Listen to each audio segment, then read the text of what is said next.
우리 함께 이제 같이 함께 말씀을 나누도록 하겠습니다. 오늘 나눌 말씀은 창세기, 우리가 잘 알고 있었던 아까 읽어주셨는데 12장 1절부터 3절까지의 말씀입니다. 여러분, 굉장히 긴장되는 순간입니다. 수요 예배 처음 서봅니다. 태어나서요. 여기 와서 우리가 담임 목사님께서 허락해 주시니까 이렇게 우리가 강대상에서 말씀을 전하는 일들이 있지, 사실은 그렇게 강대상에서 저희가 말씀을 전할 기회를 얻기는 쉽지 않거든요. 그런데 수요 예배는 더더욱 굉장히 드문데, 수요일 날 이렇게 처음 올라오다 보니까 가끔씩 올라오는 거하고 다른 또 느낌인 것 같습니다. 굉장히 이 긴장하는 마음을 여러분들이 중간중간에 그냥 막 웃어주시고 그냥 막 해주시면은 좀 풀어지지 않을까라는 생각으로 일단 도전을 해보려고 합니다. 제가 도봉교회 온 지 벌써 한 번 돌아보니까요, 1년하고 한 5개월이 됐더라고요. 그 시간이 굉장히 빨리 가는 것 같아요. 여러분, 근데 그 시간 동안 제가 성도님들과 함께 말씀을 나누면서 주구장창 이상한 이야기들을 한 2개 정도 나눈 게 있습니다. 여러분 표정 보니까 2개가 아니고 맨날 이상한 소리 하시는데 뭐 그런 것 같은데요. 맞아요. 맨날 이상한 소리 하는데 크게 봤을 때 용서해, 크게 2개, 우리가 함축합시다. 크게 봤을 때 한 2가지 정도로 우리가 이상한 소리를 목사님이 하는 것을 기억하시는 분이 있으리라 생각이 듭니다. 하도 많이 해서 그 정도는 기억하시지 않을까, 얘기할 때마다 저분이 정상적인 사람인가 할 텐데 이 말을 들으면 더 확실하게 그 느낌이 확 올라올 것 같습니다. 그 2가지 중에 첫 번째는 여러분 많이 들으셨을 겁니다. 제가 얘기했었던 거예요. 어차피 기도해도 다 아시네요. 응답 안 됩니다. 첫 번째가 이거고요. 둘째는 이거였었습니다. 하나님이 임하시면 내 인생이 망했다라는 이야기입니다. 이 2가지 이야기를 주구장창 이상한 소리를 끝까지 1년 5개월 동안 주장해 온 사람입니다.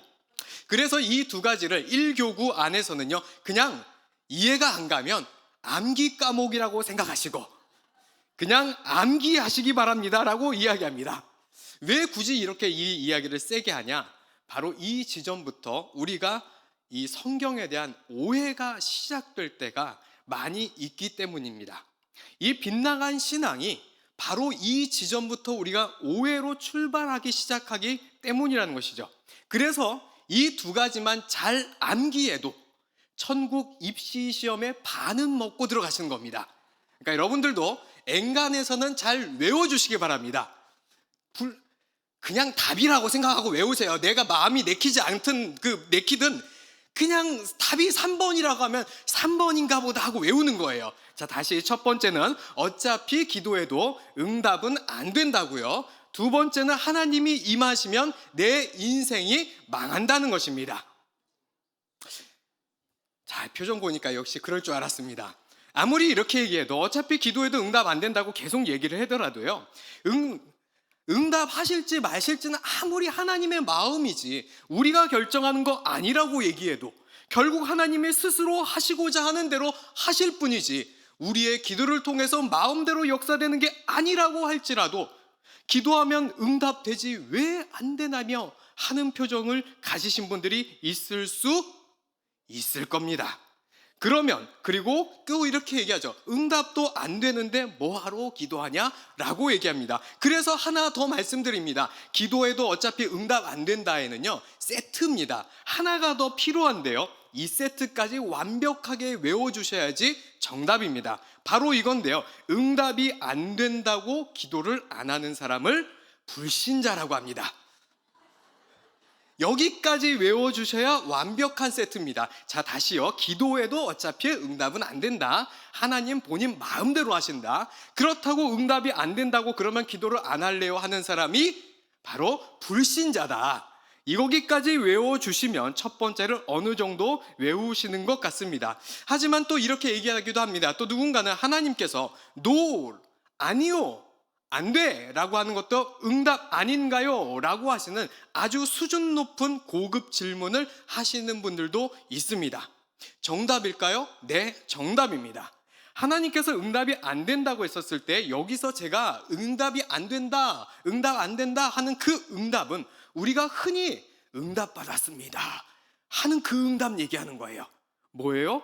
우리가 원하는 대로, 우리가 기도한 대로 그대로 역사하셔야 하는 하나님, 그 응답하셨다라는 그 응답을 얘기하는 것입니다. 그러니까 다시 말하면 no, 안 돼 라고 하시는 그 응답, 정확히 말하면 응답이라기보다 대답, 이해하시기 편하도록이라면 대답, 그 대답이 기도의 결과이기도 합니다. 하지만 여기서 하나 더 나가서 진짜를 말씀드리도록 하겠습니다. 심지어 no, 아니요, 안 돼, 안 들어줄 거야 라고 대답을 해 주실지 말지조차도 하나님 마음입니다. 벌써 다 외우신 것 같습니다. 아멘 하면 되니까. 사실요, 그냥 대꾸하기 싫으시면요, 하나님 아무 말씀도 안 하세요. 이거 뭐 설명이 필요 없잖아요. 우리 사실 매번 기도할, 여러분 저만 경험합니까? 하나님 뭐 아무 얘기해도 아무 말씀 없으세요. 뭐 어쩌라는 거야 할 때가 그냥 부지기수입니다. 늘 경험하며 살아가는 것입니다. 하지만 경험을 가지고 얘기하고 싶지 않고 여러분들에게 저는 또 친절하잖아요. 성경에 있는 말씀을 하나 들려보도록 하겠습니다. 사무엘상 14장 37절 말씀입니다. 사울이 하나님께 묻자오되 내가 블레셋 사람들을 추적하리오리까 주께서 그들을 이스라엘 손에 넘기시겠나이까 하되 그날에 대답하지 아니하시는지라. 하나님이 대답을 아예 안 하실 때도 있다 없다? 있다. 대답을 하실지 말지도 하나님 마음입니다. 성경이 여기에만 적혀 있는 것이 아니라 사실 여러 군데 주님 마음대로 응답 안 하시고 응답하시기도 하고 안 하시기도 하고 된다고 하시기도 하고 안 된다고 하시기도 하고 하나님 마음대로 대답하시는 것들이 성경에 다 기록이 되어 있다는 것입니다. 그러면 오늘 바로 기도해도 응답 안 돼요 이 말씀 나눌 거냐? 아닙니다. 다른 거 나눌 겁니다.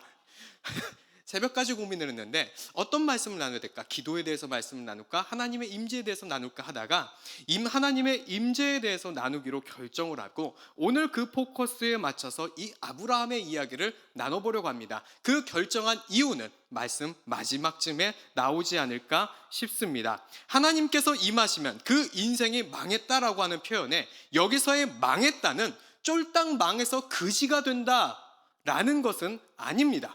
그지가 될 수도 있고 부자가 될 수도 있고 그거는 우리가 알 수 없습니다. 다만 여기서 망했다라고 하는 표현은 내 자신이 꿈꾸며 소망하며 살아가는 그 인생이 있었는데 그 인생이 끝장났다라는 것입니다. 다시요, 인생이 망했다라는 것은 그지가 돼서 밖에 가서 노숙자 생활해야 되겠구나라는 것이 아니라 내가 바라는 것이 있고 꿈꾸던 것이 있고 소망하던 것이 있었는데 그 꿈대로 이제 못 살겠구나 하는 그 망했다라는 표현입니다. 다시 바꿔서 말하면 더 이상 내 인생이 내 마음대로 안 된다는 것입니다. 내 것이 아니게 되어서 하나님의 것이 되었기 때문에 주님 뜻대로 이끌려 살아갈 수밖에 없는 삶, 그런 의미로서 인생이 망했다라는 표현을 하고 있는 것입니다.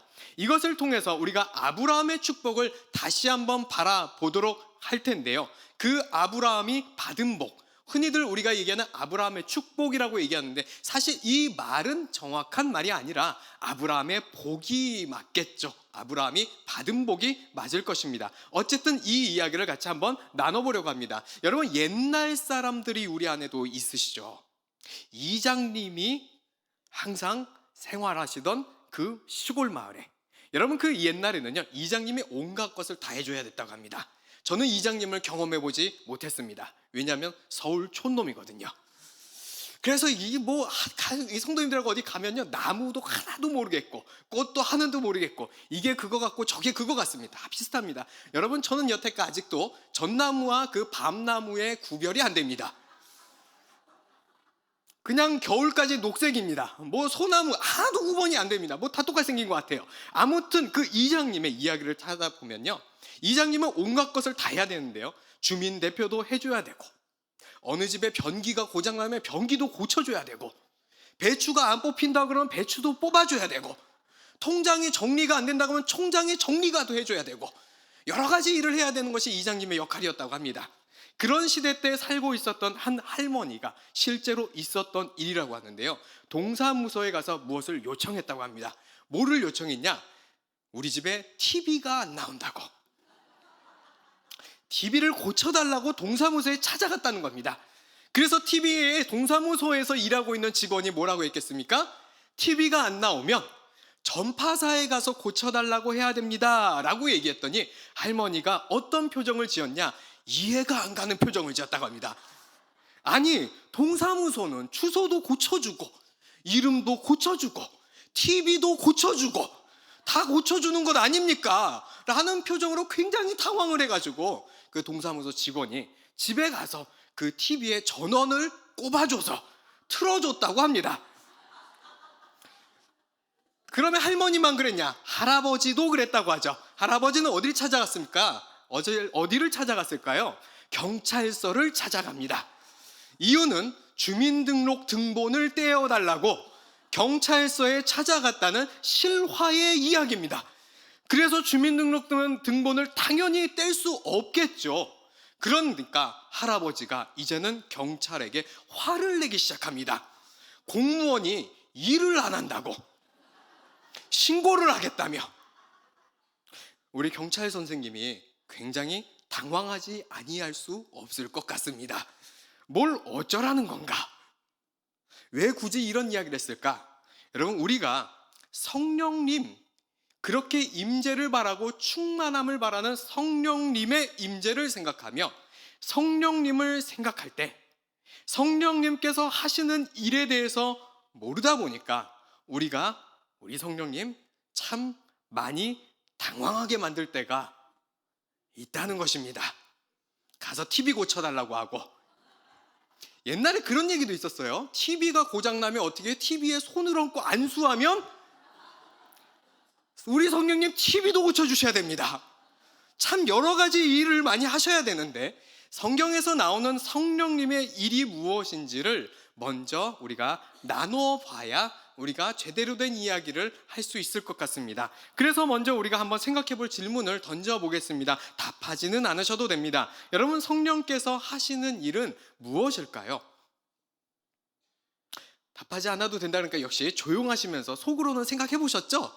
네, 다 생각해 보셨으리라 믿고 그냥 가보도록 하겠습니다. 우리는 가끔씩 이런 생각을 합니다. 성령님이 임하시면 인생이 망하는 게 아니라 오히려 내 인생이 꽃이 핀다.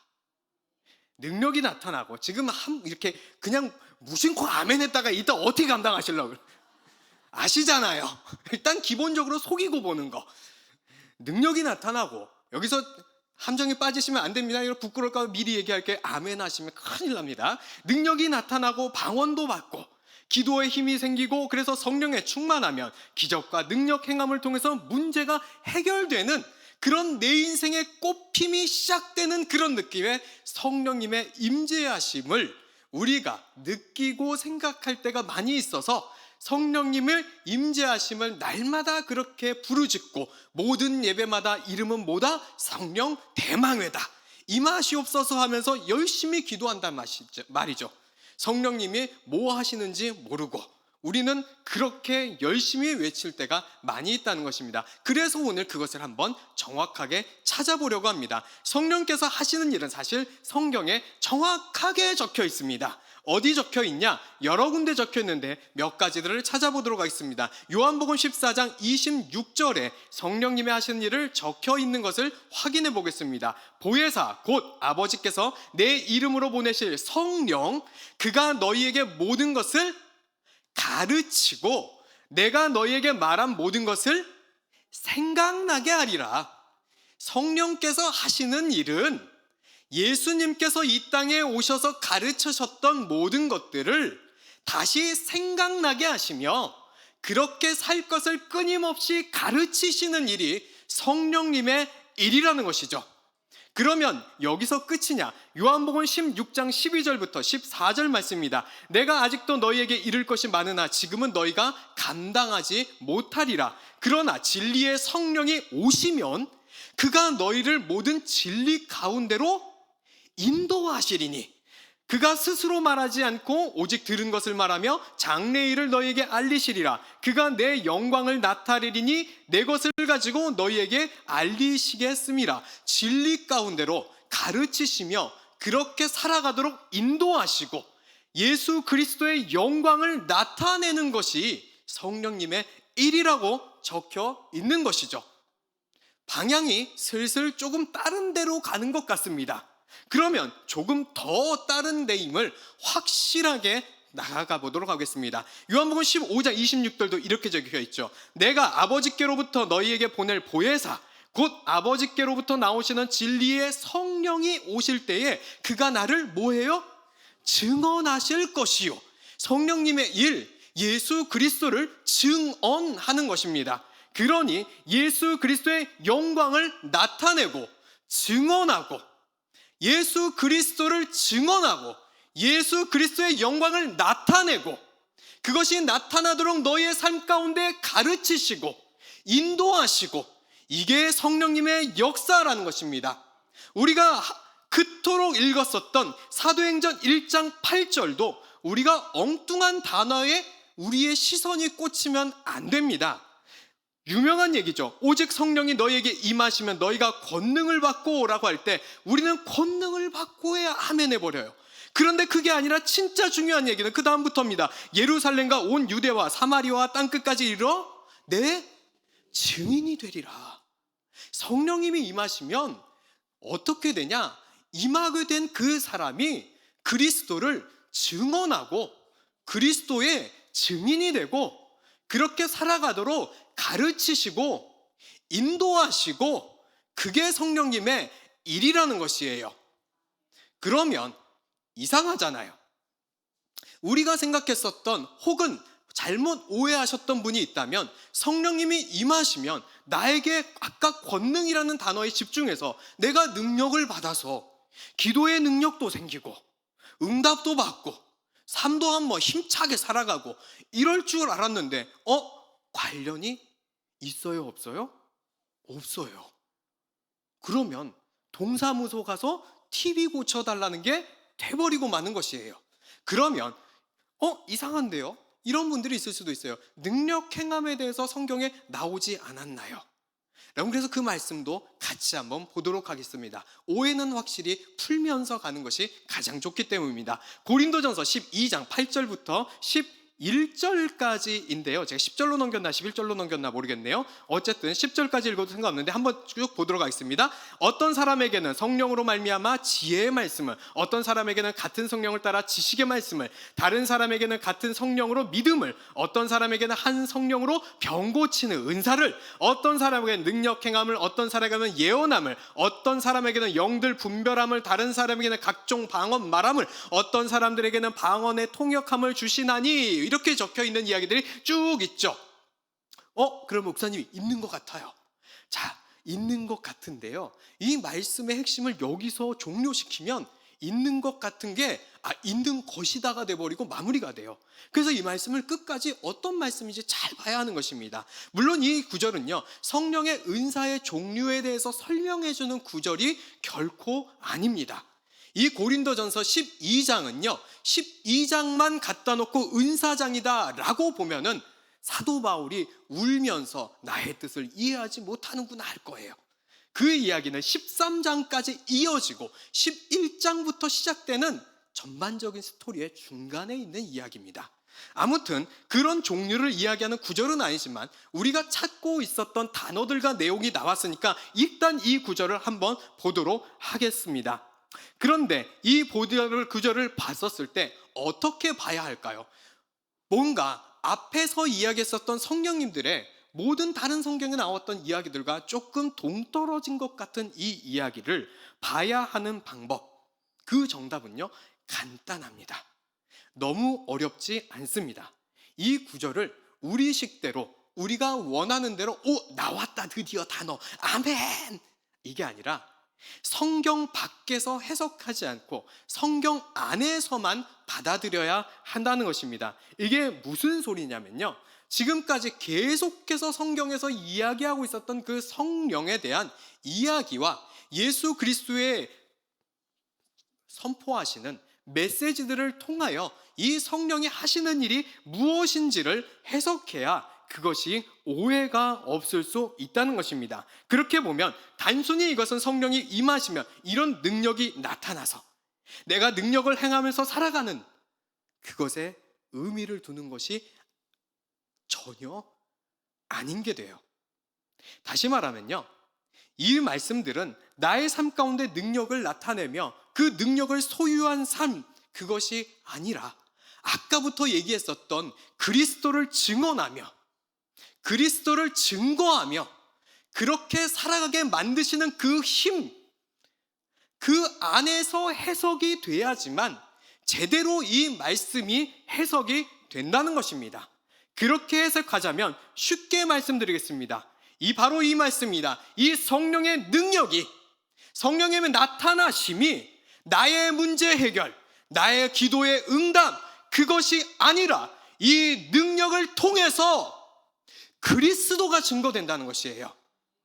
성령께서 하시는 이 일들을 통해서 그리스도가 증언된다는 것입니다. 예수님이 그리스도임을 나타내기 위해 성령님께서 우리에게 임하여 주셔서 바로 이런 일들이 나타날 수 있다고 기록되고 있는 말씀이라는 것입니다. 아직 의심스럽습니까? 의심스럽지 않도록 조금 더 찾아보도록 하겠습니다. 이 고린도전서 12장에 그렇게 쭉 나왔었던 말씀에 27절에는 이런 말씀이 있습니다. 너희는 그리스도의 몸이요 지체의 각 부분이라. 이러고 끝납니다. 그러면 성령의 능력 행함과 이게 도대체 무슨 관련입니까? 이게 숙제인 거예요. 우리가 성경을 볼 때요, 내가 원하는 대로 보면요, 여러분 성경은요 영원히 풀리지 않는 수수께끼로 남으며 아이고 그냥 좋은 구절만 말씀 뽑아가지고 달달 외워야 되겠다가 될 수 있다는 것입니다. 왜 이 말씀이 나왔냐? 쉽게 생각해도 됩니다. 아예 못을 박는 말씀이에요. 우리에게는요, 각기 다른 성령의 능력 행함을 가진 너희가 성령님의 각기 다른 모습대로 나타났었던 그 능력들이 무엇을 이룬다? 그리스도의 몸을 이룬다는 것이에요. 성령을 통해서 나타나는 모습들을 소유한 너희가 그리스도의 몸을 이루고 있다는 것입니다. 다시 말하면 성령님의 각기 종류의 다른 모든 능력들이 하나가 되어 그리스도의 형체를 완성하고 나타내며 성령님의 그 행하심을 통하여 누가 완성되고 있다? 그리스도의 형체가 완성되고 있다는 것입니다. 그리스도를 증언하고 그리스도를 증거하며 예수 그리스도가 나타나도록 성령님께서 각기 다른 능력으로 나타내고 계시다라는 것이 바로 이 말씀이라는 것입니다.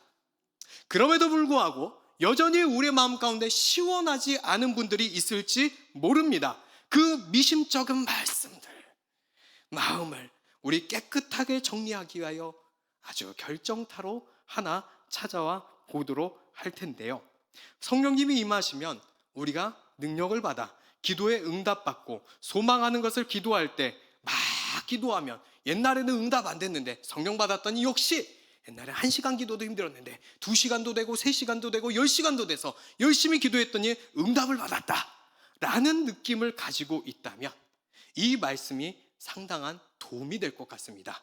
갈라디아서 5장 16절에서 17절 말씀입니다. 내가 이르노니 너희는 성령을 따라 행하라.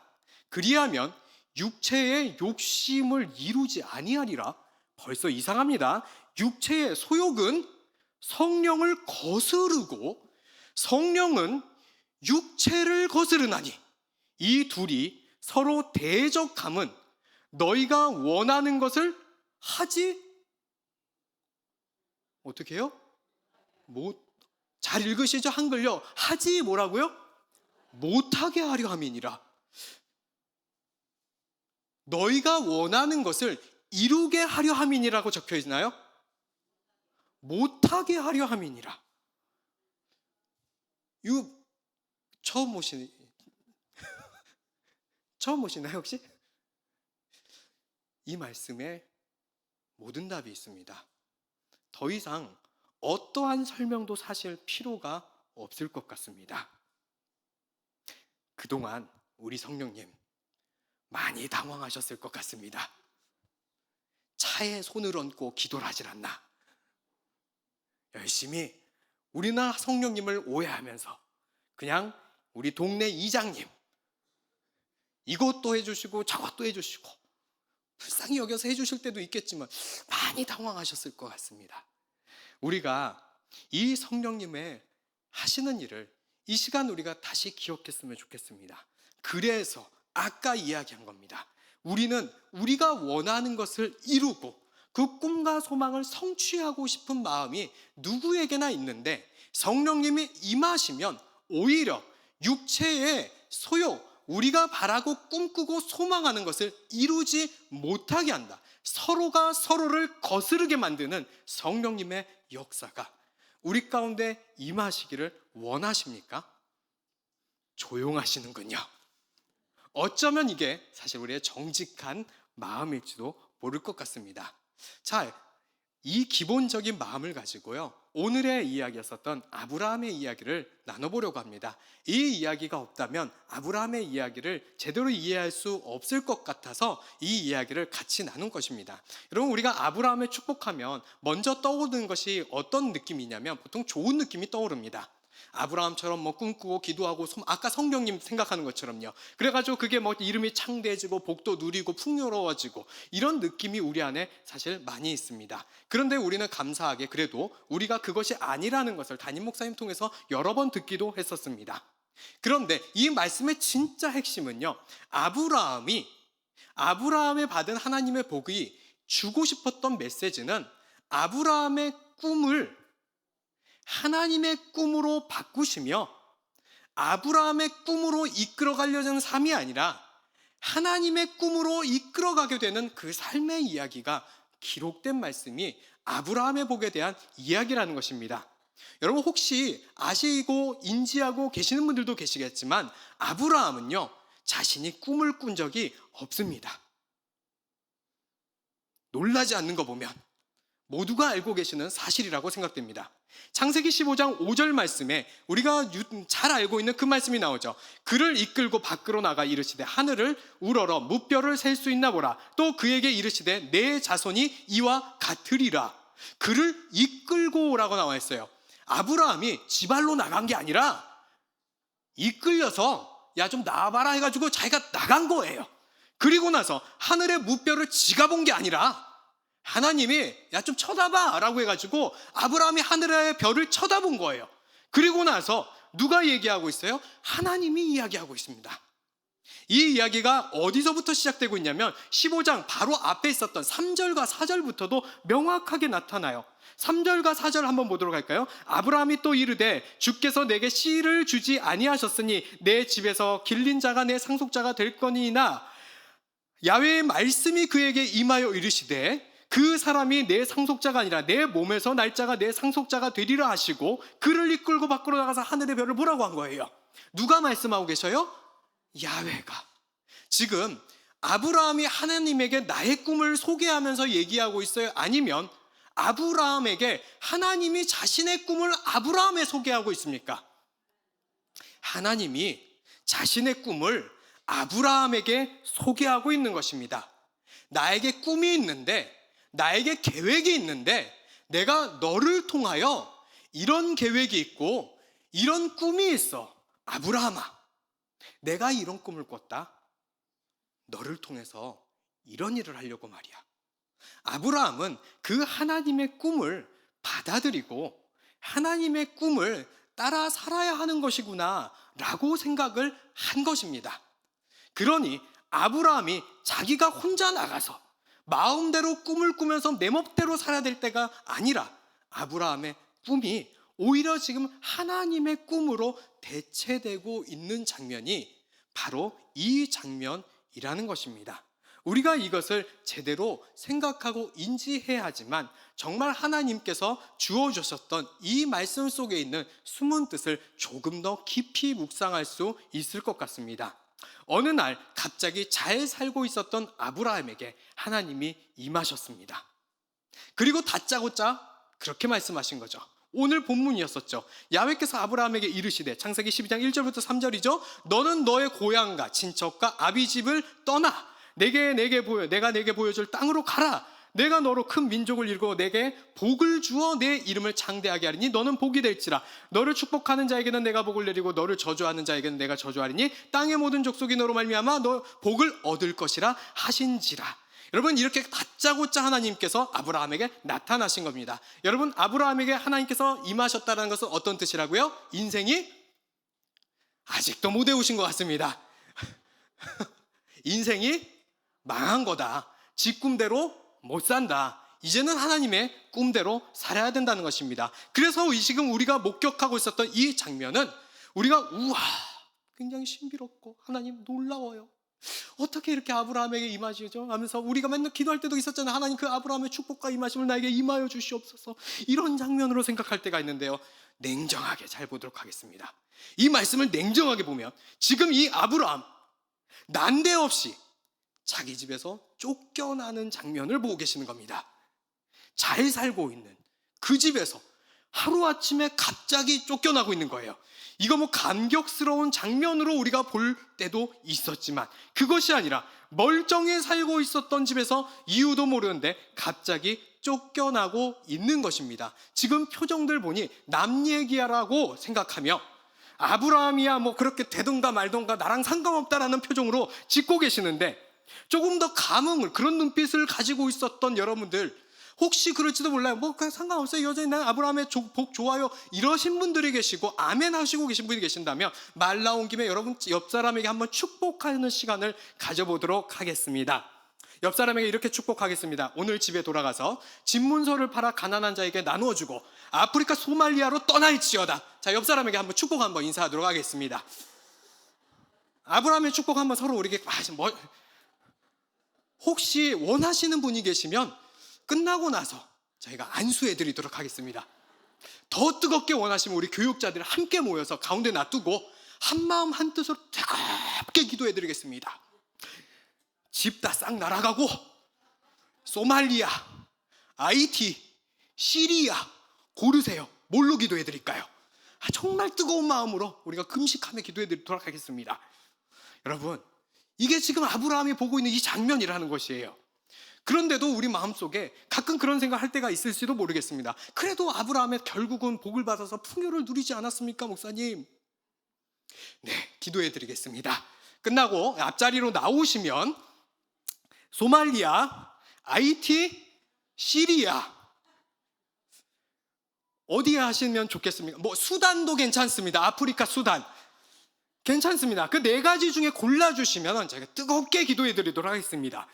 여러분, 이 말씀을, 우리가 이 느낌을 벗어나지 못하는 것이 어쩌면 하나의 중요한 점을 놓치고 있는 것이 있을지도 모릅니다. 아브라함이 원래 살고 있었던 곳은 어디였을까요? 바로 우르입니다. 그리고 하란이었습니다. 여러분, 여기가 어떤 곳인지 혹시 아십니까? 당대 최고의 핫플레이스입니다. 모든 문명의 발원지로 꼽는 유프라테스 강과 티그리스 강 사이에 있는 강 사이라는 뜻을 가진 메소포타미아, 거기에 우르가 있습니다. 최첨단 문명을 누리던 초대형 도시, 당대 최고의 도시에 살고 있었던 자가 아브라함이었다는 것입니다.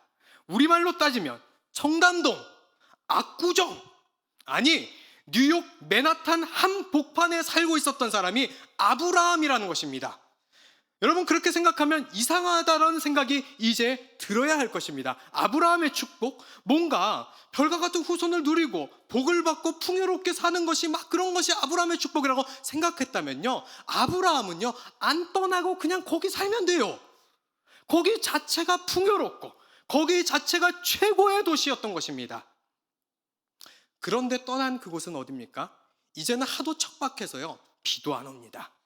애국과 이집트로 도망가야 됐었고 겨우 잘 살고 있었는데 난데없이 엘람 왕이 쳐들어와서 조카 롯까지 싹 잡아갑니다. 아니, 내가 반란을 했나? 왕들이 지들끼리 반란을 해가지고 서로 싸우면은 지들끼리 싸우면 될 것인지, 아브라함 가족은 대체 왜 잡혀가야 되는지 모르면서 왜 이러고 살아야 돼 하는 것이 아브라함의 삶이었다는 것입니다.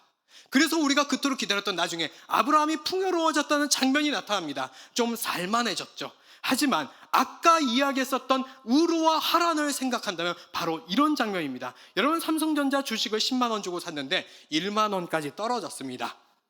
상장 폐지 직전까지 갔다가 5만 원까지 올랐어요. 여러분, 이거를 가지고 4만 원 벌었다고 할렐루야 하시는 분 계십니까? 산수가 안 되는 분이에요. 5만 원은 이렇지 이게 무슨 돈을 번 겁니까? 산수가 안 되시면 어떻게 앞으로 설명해야 될지 모르지만 산수가 된다고 가정하고, 산수가 안 되시는 분은 이따가 핸드폰으로 계산기를 잘 돌려보시면 얼마가 손해인지 정확하게 나올 테니까 옆 사람에게 한번 돌려달라고 해보시면 알 것입니다.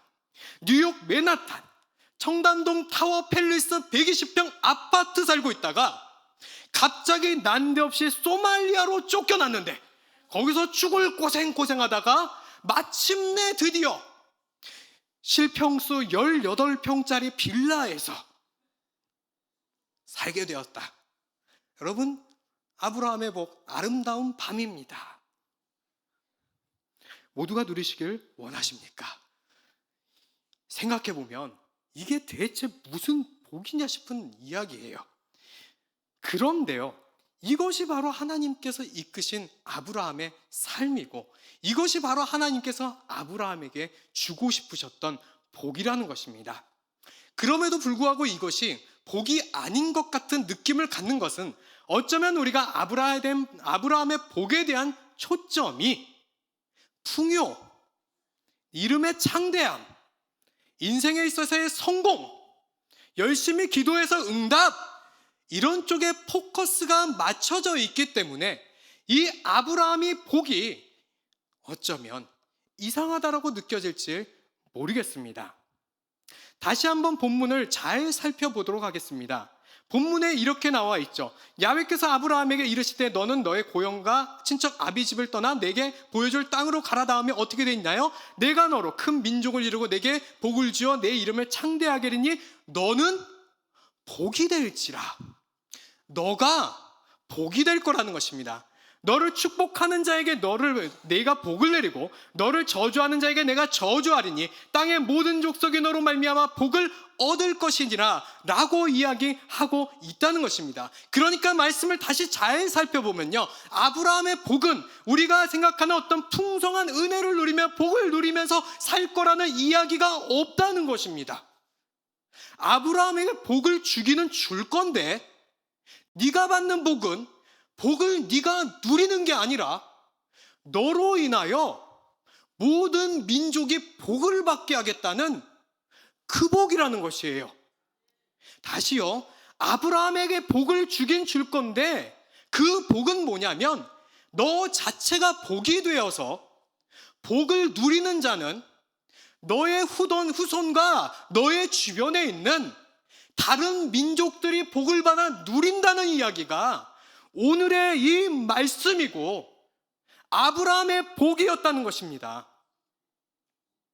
그런 삶을 이끌어 가신 하나님, 아브라함이 자신의 꿈을 펼치며 살아가고 싶었었던 굉장한 부유한 도시와 풍요를 누릴 수 있는, 가만히만 있어도 최고의 삶을 살 수 있는 그곳에서 건져내어 자신의 뜻대로 살아가는 것이 아니라 하나님의 꿈을 소유하면서 네가 복이 되긴 될 건데 너가 복을 누리는 것이 아니라 너로 인하여 다른